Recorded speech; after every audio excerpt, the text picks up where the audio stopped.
a mais um Primeira Pessoa pela TV Brasil Pantanal. Você gosta de vinho? Gosta de viajar? Conhecer outras culturas, conhecer pessoas interessantes? Gosta de se arriscar, né? Ir atrás de um sonho? Pois é, a pessoa com quem eu vou conversar hoje aqui no programa é tudo isso, tem essa personalidade. É um menino novo, 32 anos, mas que desde bem mais novo a curiosidade o moveu aí aos negócios. Afinal de contas, ele traz no sangue a mistura de alemão, árabe e português. Tudo isso temperado lá em Minas Gerais. Mas é aqui em Campo Grande que esse moço está fazendo história relacionada ao vinho. Eu estou falando tudo isso do currículo imenso, nesse pouco tempo de vida, de Diogo Wendling. Tudo bem, Diogo? Tudo ótimo, Carmen. Obrigado por me ter aqui. Eu que agradeço você estar aqui com a gente conversando. O Diogo, ele tem uma loja de vinhos, certo? Um espaço gourmet.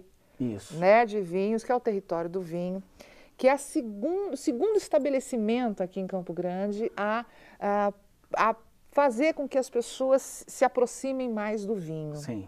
Né? Eu gostaria de saber como é que começou a sua paixão pelo vinho. Antes disso, como é que começou a sua paixão pelos negócios? Desde muito cedo. Muito cedo. Esse seu sangue árabe aí, né, aflorou, e a paixão por negociar. Como é que começou isso?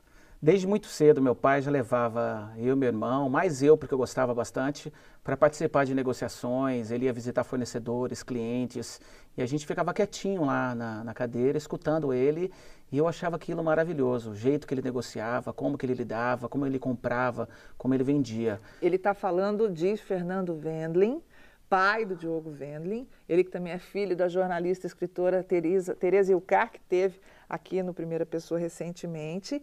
E, enfim, o Fernando Wendling, pai dele, foi do Confidência Mineira. Quantas e quantas pessoas passaram pelo Confidência Mineira, quantos romances começaram e terminaram no Confidência Mineira, depois do restaurante Gerais. Né? Isso para dizer, assim, dos dois mais aflorados na memória aqui do Campo Grandense, pessoas que moram aqui na cidade. E outros tantos empreendimentos do Fernando Wendling. E aí você acompanhava o seu pai nessas negociações, nessas reuniões que ele tinha. Eu acompanhava sempre. E aí a gente recebia mesada, era semanada, eu e meu irmão, e sempre muito curto, né? Você criança, meu pai não dava muito dinheiro pra gente. Sabedoria. Sabedoria. Né? E eu sempre fui atrás demais. Eu queria poder comprar minhas coisinhas, meus brinquedos, poder investir um pouco mais em mim. E aí eu começava a ir, às vezes eu ia para Ponta Porã, comprava celulares, comprava eletrônicos, videogames, trazia para Campo Grande, vendia. Fazia dinheiro. Fazia dinheiro, com trocava. Isso com 10 anos. Antes ainda, a gente vendia picolé quando a gente passava as férias em Minas, na cidade da minha mãe, Lagoa da Prata. E a gente alugava um carrinho de picolé, e aí a gente pagava um percentual do que a gente vendia e saía na rua gritando, olha o picolé, olha o picolé. Bacana é que o Diogo é uma família classe média, enfim, não teria necessidade, vamos dizer assim, econômica de fazer isso.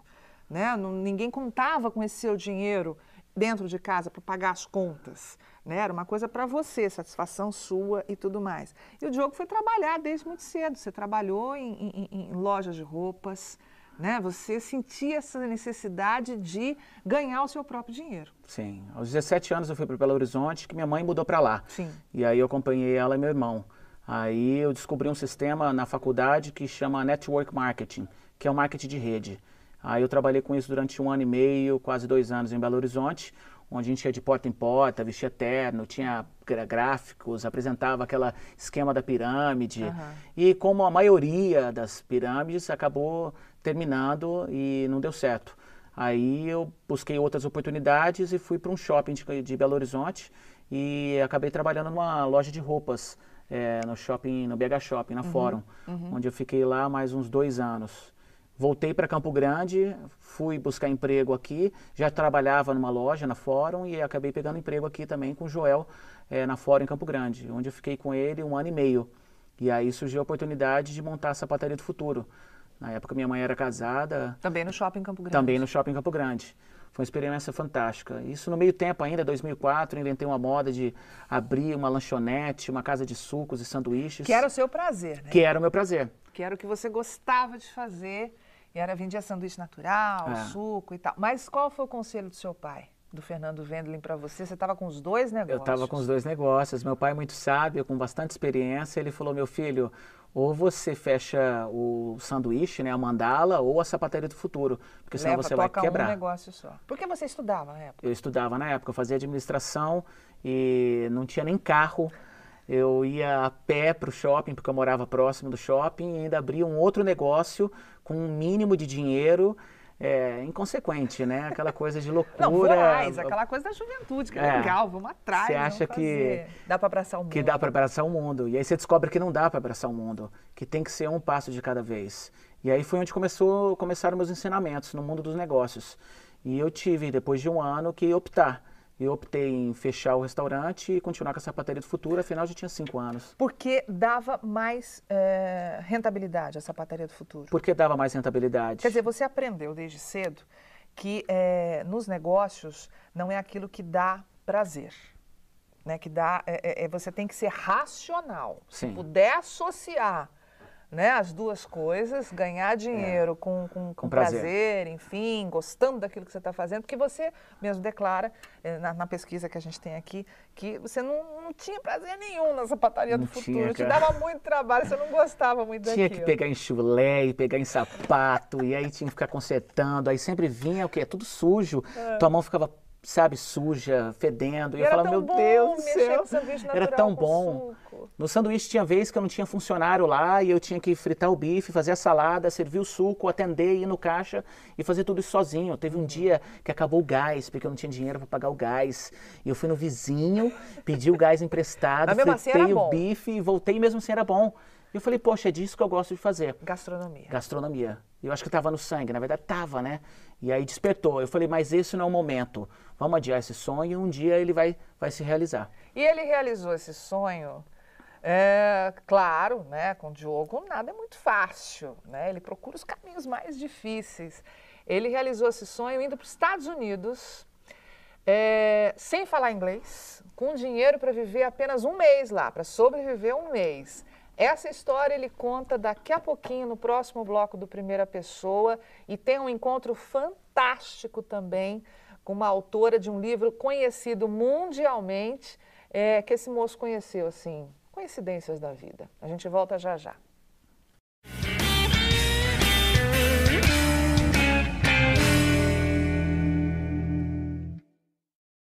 Primeira Pessoa de volta hoje, batendo um papo delicioso com o empresário Diogo Wendling. Ele que é formado também em administração de empresas, mas é formado em viticultura e enologia, ou seja, um moço que entende tudo de vinho, tanto que esse é o negócio dele hoje. Mas, para ele chegar até aqui, ele que está com 32 anos de idade, você se lembra, ele comentou dos vários negócios que ele fez na época aí, no começo da juventude dele. E em 2006 ele estava com a sapataria do futuro, né, lá no shopping Campo Grande, e passou para frente, vendeu e tudo mais e resolveu ir para os Estados Unidos sem falar inglês e com dinheiro para um mês. Com dinheiro para um mês. Troco de quê, menino, que você foi para os Estados Unidos? Não sei, eu estava num momento da minha vida onde eu estava precisando de transformação. Eu tinha terminado um relacionamento. Quantos anos você estava? Eu estava com 26. 26 anos. Tinha trancado a faculdade. E vendido a sapataria do futuro. E eu sempre quis ir para fora e aprender inglês e buscar novas oportunidades. Eu falei, o melhor país para poder descobrir novas oportunidades de negócio é os Estados Unidos. E eu falei, eu vou para lá. Ou eu monto um negócio lá e fico por lá, ou eu trago alguma ideia de lá para poder montar aqui no Brasil. E foi o que eu fiz. Em janeiro de 2007, eu mudei para Santa Bárbara. Eu estava buscando na Califórnia, alguma cidade onde tivesse poucos brasileiros e eu pudesse realmente fazer uma imersão no inglês. Normalmente é o contrário, né? As pessoas vão procurando lugares onde tem bastante brasileiro para se sentir em casa, e você procurou justamente um lugar onde tivesse o mínimo de brasileiros possível, e aí você exercitar o seu curso, o seu idioma, né? Exatamente. Foi difícil aprender inglês assim na prática? Foi.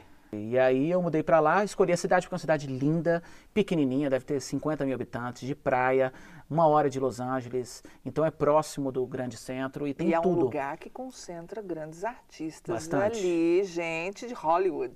Tipo Oprah Winfrey, é isso? É, isso aí. Não é só básico.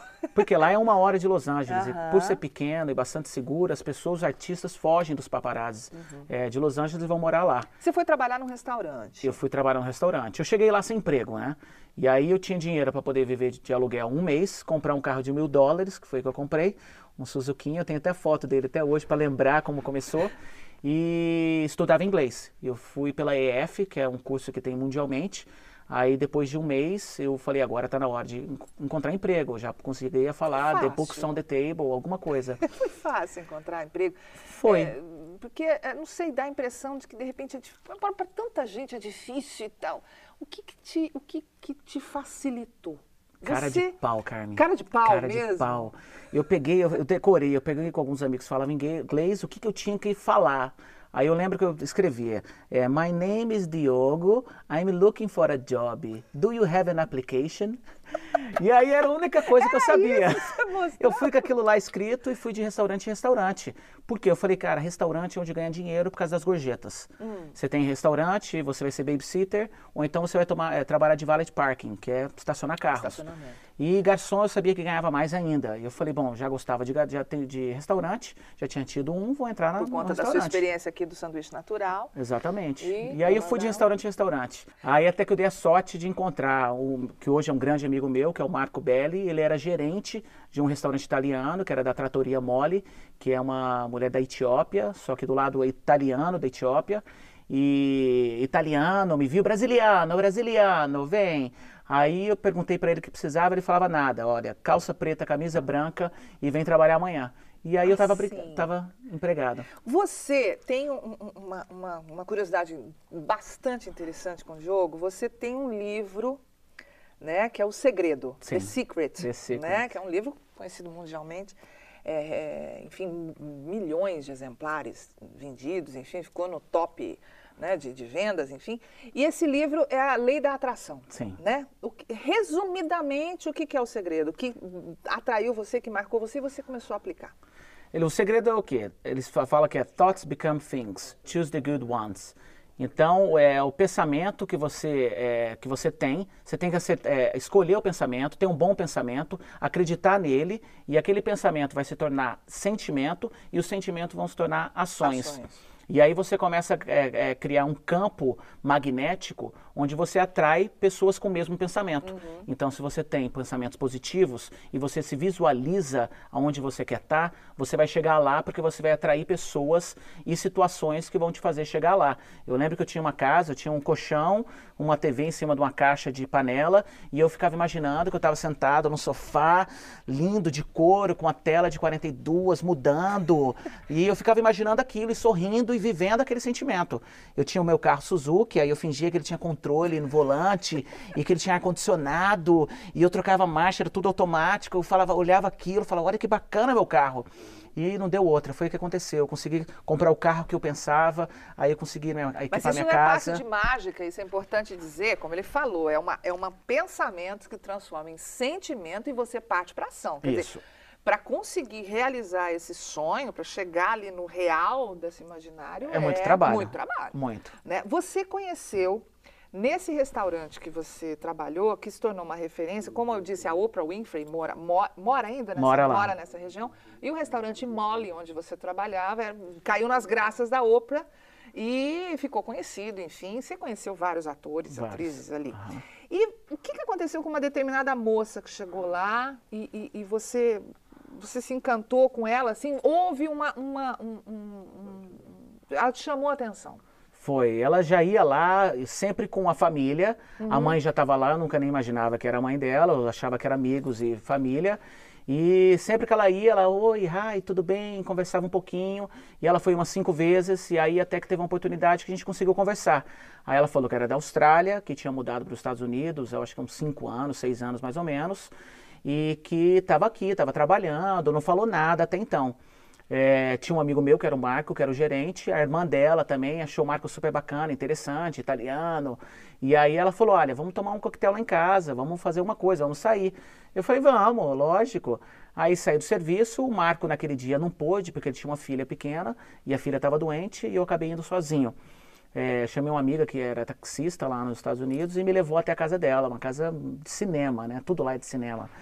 E aí quem me recepcionou foi a mãe dela, que era a pessoa que eu falei, eu vi você lá no restaurante, que ela frequentava junto com a filha. E ela falou, claro, entra, por favor. A Hailey, que é a filha dela, tá se arrumando, daqui a pouco ela vem. Eu tinha levado uma garrafa de vinho, aí eu abri a garrafa de vinho, servi para mim e para ela. E aí a gente começou a bater papo, com pouco inglês que eu falava. Gostou do vinho que você levou? Gostou, ficou curiosa, perguntou, brasileiro, que bacana. Aí ela falou, o que você faz? Eu falei, minha mãe é jornalista e escritora. Ela falou, nossa, que coincidência, porque eu também sou jornalista e sou escritora. Aí eu falei, puxa, que bacana. Ela falou, olha, inclusive eu escrevi um livro, só que eu não tenho ele em português. Eu falei, nossa, a véia tá se achando, né? Aí ela falou, eu tenho espanhol. Eu falei, não quero espanhol, quero inglês porque eu quero aprender o inglês. Aí ela falou, então tá bom, vou te trazer o livro e vou te dar ele em inglês. Ela vai no escritório, traz o livro, a hora que ela coloca em cima da mesa da cozinha, eu olho e falo, tá alguma coisa esquisita aí, era o The Secret. Aí eu olhei pra ela falou, this is me, I'm Hondeburn. Aí era falei, a autora do livro, do The Secret. Do livro O Segredo. Aquele livro que marcou a vida dele. E eu me vi naquela hora, sabe? Ali na casa do The Secret, literalmente, né? Vivendo o segredo. E Coincidência isso? Como é que você classifica Lei da atração. E foi o que ela falou pra mim. Ela falou, Diogo, você vive o The Secret, literalmente. E ela falou, continue vivendo. Essa é a história do Diogo Wendling. A gente volta já no terceiro e último bloco desse bate-papo, porque eu queria ficar conversando com você horas aqui. Mas a gente vai falar sobre vinho especificamente, né? Ele é um apaixonado pelo vinho, conhece, tem uma casa de vinhos aqui em Campo Grande com 400 rótulos. 400 rótulos. Você gosta de vinho? Daqui a pouquinho a gente volta.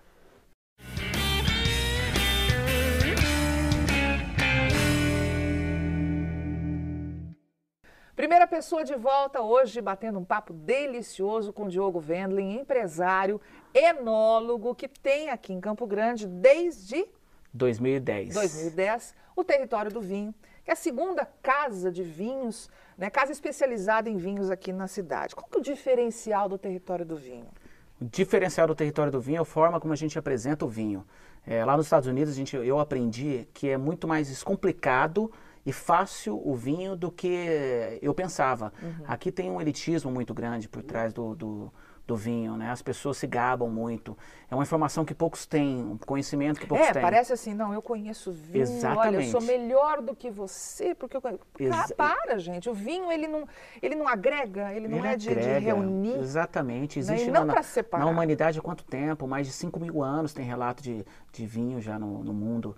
Então, ele tem que dar mais acesso. Nos Estados Unidos, o acesso dele é muito fácil. Primeiro, preço. Ele é muito mais barato do que aqui no Brasil. Você toma vinhos, tem um vinho lá que chama Two Buck Chuck, que é de $2, que é fantástico. Então, aqui não tinha isso. Eu falei, como que eu vou conseguir dar acesso às pessoas? Então, eu disponibilizei os vinhos, igual como se fosse no supermercado. Todos estão em pé, todos têm um preço, todos têm uma etiqueta falando com o que ele harmoniza, ou seja, é um autosserviço. E as mesas do território, tudo em volta dos vinhos. Então, o cliente vai, o preço que ele paga na prateleira, ele tem na mesa, ele pega o vinho dele, coloca na mesa, ou dá para o garçom vai lá, despretensiosamente, abre o vinho, serve para ele. Vinho em pé ou vinho deitado? A gente tem essa ideia de que não, vinho tem que estar deitado para não amargar, enfim. O que existe de verdade nisso? Carmen, eu acho que 90% do vinho hoje ele é um vinho jovem. O que é um vinho jovem? Ele é um vinho para ser consumido nos próximos 6 meses ou 1 ano de fabricação. Ou seja, esse vinho não precisa estar deitado. Vinho deitado é só vinho de guarda.